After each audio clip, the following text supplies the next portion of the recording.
এই মুহূর্তে দাঁড়িয়ে আছি হাকিমপুর বর্ডারে। দেখুন, শত শত বাংলাদেশি পরিচয়পত্রের অভাবে ভারত ছেড়ে বাংলাদেশ চলে যাচ্ছে।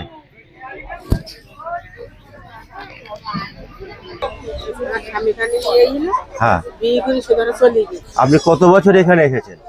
আমি ধরো 30 বছর। এই ইন্ডিয়া 30 বছর এসেছেন। এখানে কোনো কাজ কাম এখন খুব সমস্যা, কাজ পাচ্ছি না। হ্যাঁ, খাওয়া দাওয়ারও সমস্যা।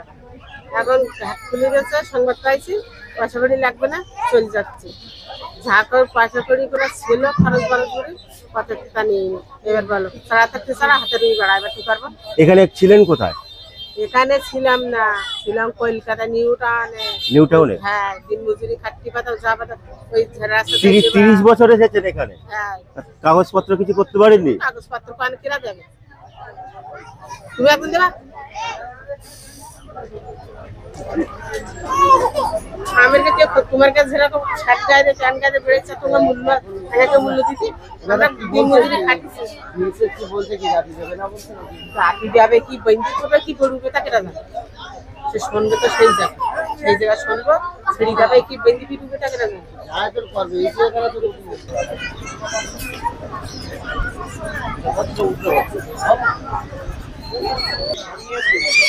আর একটু কথা বলা যাবে?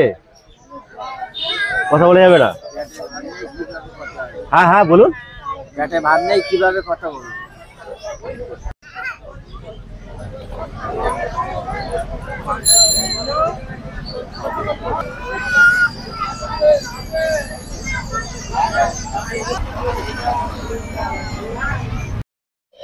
ভারতবর্ষে বেশ কিছু রাজ্যে এসআইআর হচ্ছে, তার মধ্যে পশ্চিমবঙ্গ একটি রাজ্য। এই এসআইআর এর ভয়ে বাংলার বিভিন্ন বর্ডার সীমান্ত দিয়ে শত শত বাংলাদেশি অনুপ্রবেশকারী প্রাণ ভয়ে নিজের দেশে ফিরে যাচ্ছে।